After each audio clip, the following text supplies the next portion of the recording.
Quando a Itália entrou na guerra em 1940, a produção de automóveis cessou e a Alfa Romeo passou a produzir material bélico, principalmente motores de avião. Sua fábrica foi bombardeada e destruída, mas seus automóveis e as ferramentas usadas para fazê-los haviam sido cuidadosamente preservados e guardados em diversas fazendas. Terminada a guerra, a Alfa Romeo ainda era estatal e os interesses do governo e as necessidades da Itália eram outros. Mas, apesar da fábrica destruída, havia os carros e as ferramentas preservadas e muita gente interessada na continuidade das operações.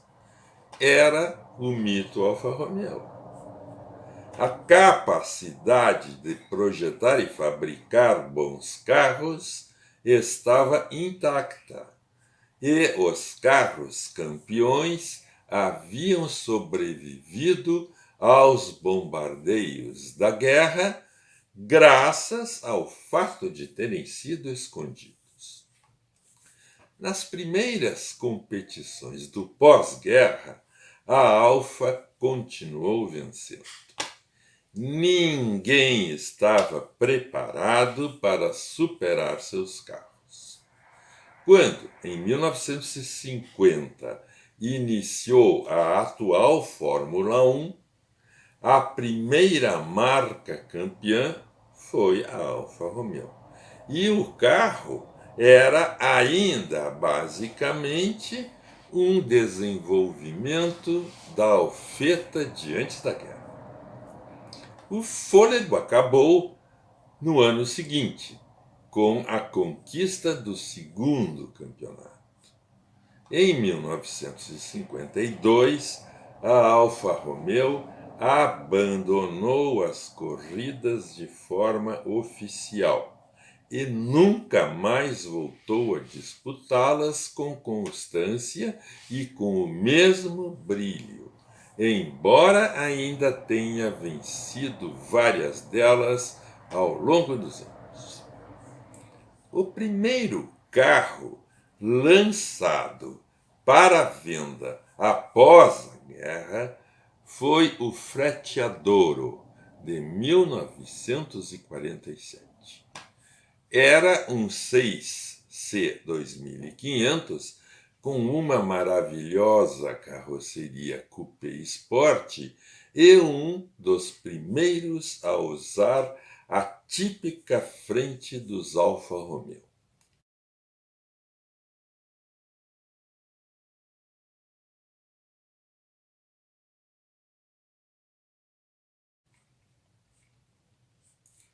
O fato é que a Europa, atrapalhada pelas duas grandes guerras, demorou um pouco para organizar sua indústria automobilística e colocá-la nos padrões de produção em massa introduzidos por Henry Ford.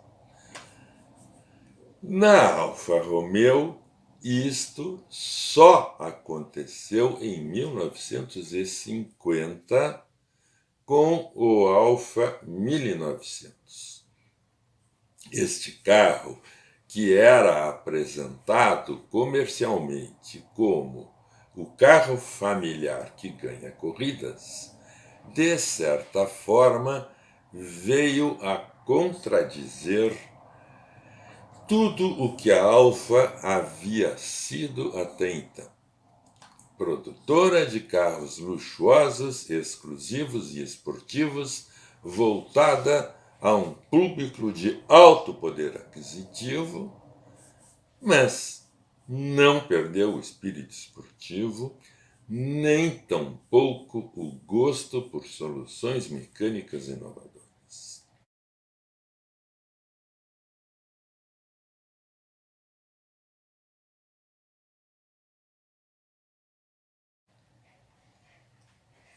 Apresentado no Salão de Paris de 1950, o 1900 era oferecido em versões de 2 e 4 portas e possuía um novo motor com 2 eixos comandos de válvula no cabeçote, o bialbero, ou twin cam em inglês, com 4 cilindros, 1.884 centímetros cúbicos e 90 cavalos.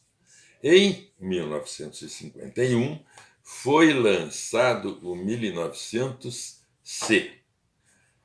C de corto ou curto, que tinha o entre-eixos encurtado, e o 1900 TI com 101 cavalos. O 1900 foi fabricado até 1959 e sua estrutura tinha sido projetada de forma a facilitar o uso da mesma pelos construtores independentes de carrocerias, o que fez com que sejam inúmeras as versões especiais do 1900, encarroçadas por Pininfarina, Ghia, Bertone, Zagato e outros.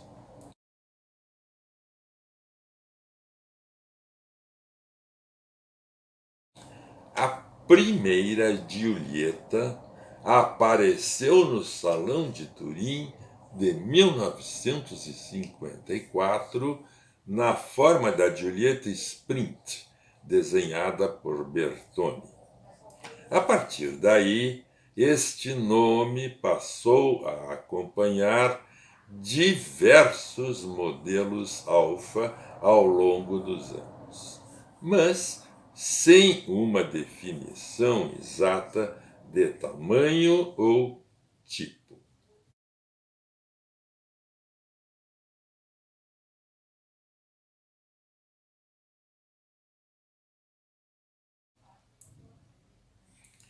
Consequência natural da Giulietta, que deve ter surgido por causa do Romeu, foi a Giulia, nome adotado pela primeira vez em 62 para designar um sedã e diversos derivados, como sempre acontecia na marca.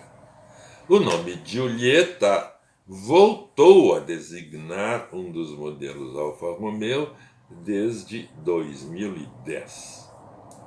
O 1900 foi sucedido pelo 2000, lançado em 1957 no Salão de Turim e produzido em 2 modelos: sedã 4 portas com 105 cavalos e Spider com 115. Estes carros foram produzidos de 55 a 61 e apenas 2.914 sedãs, 3.443 Spiders e 701 Sprint, que foi lançado em 60, foram vendidos. A causa do relativo fracasso comercial foi atribuída aos altos preços dos modelos.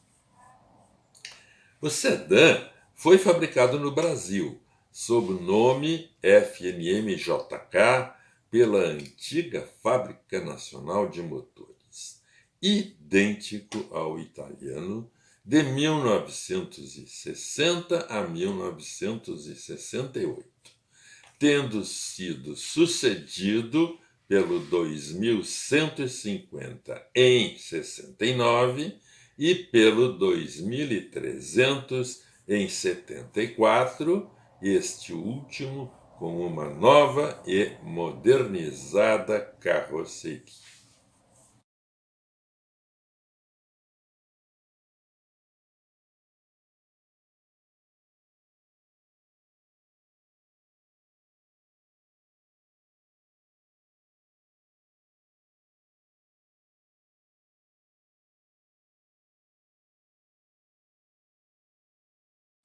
E assim sucederam-se modelos, sempre com características mecânicas esportivas e sempre procurados pelos melhores carrozzieri para, sobre eles, produzir modelos especiais.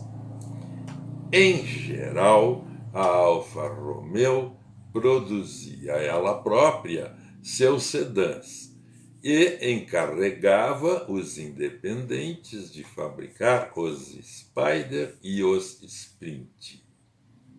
Não dá para citar todos os modelos da marca, mas há carros que precisam ser citados.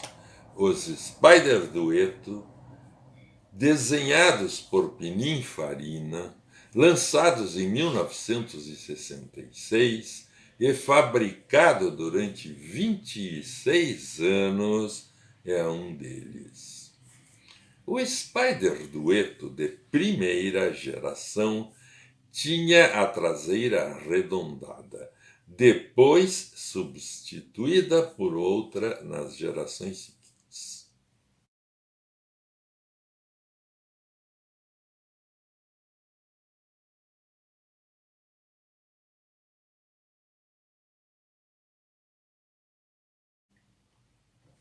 A primeira versão, que realmente foi chamada Dueto, era equipada com um motor de 1.570 centímetros cúbicos, mas já no ano seguinte o mesmo foi aumentado para 1.779 e o carro passou a chamar-se 1750 Veloci.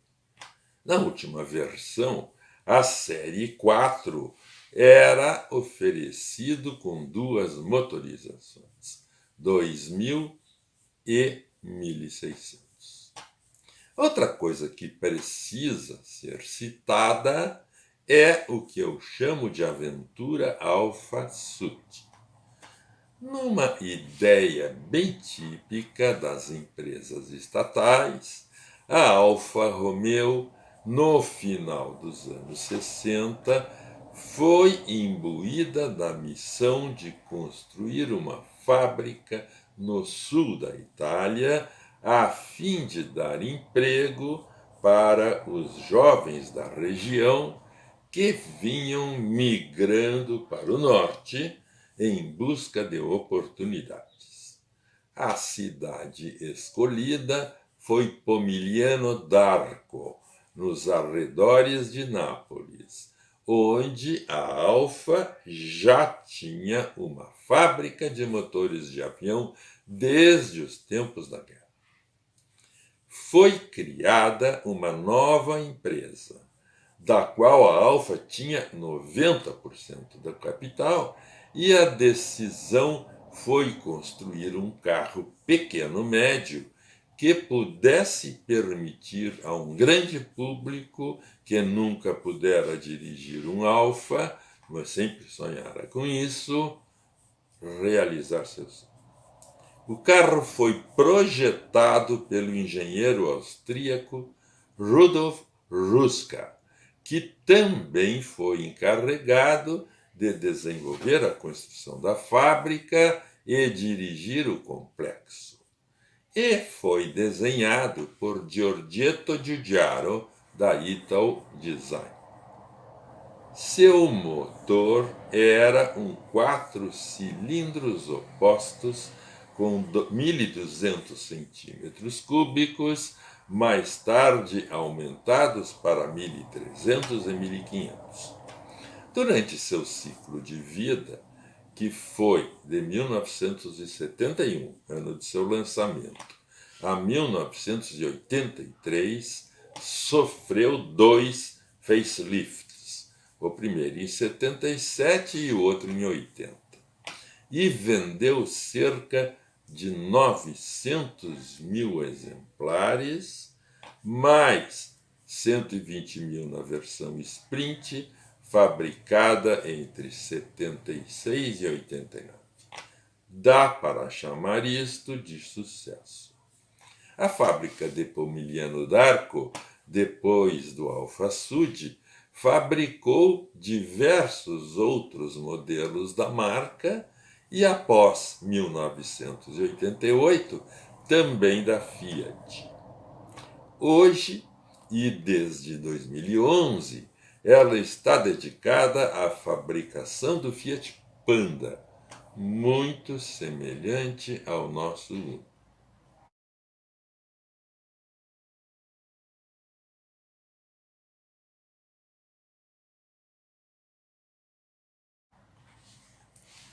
Poderia citar outros modelos dignos de nota, mas prefiro passar direto aos dias atuais e perguntar que lugar está reservado à Alfa Romeo dentro do grupo Stellantis ao qual ela hoje pertence. Eu certamente não tenho essa resposta, mas divisão esportiva do grupo, ao qual pertencem também a Maserati e a SRT, é difícil que ela venha a ser. Mas uma coisa é certa: um Alfa Romeo continua sendo um carro de vanguarda.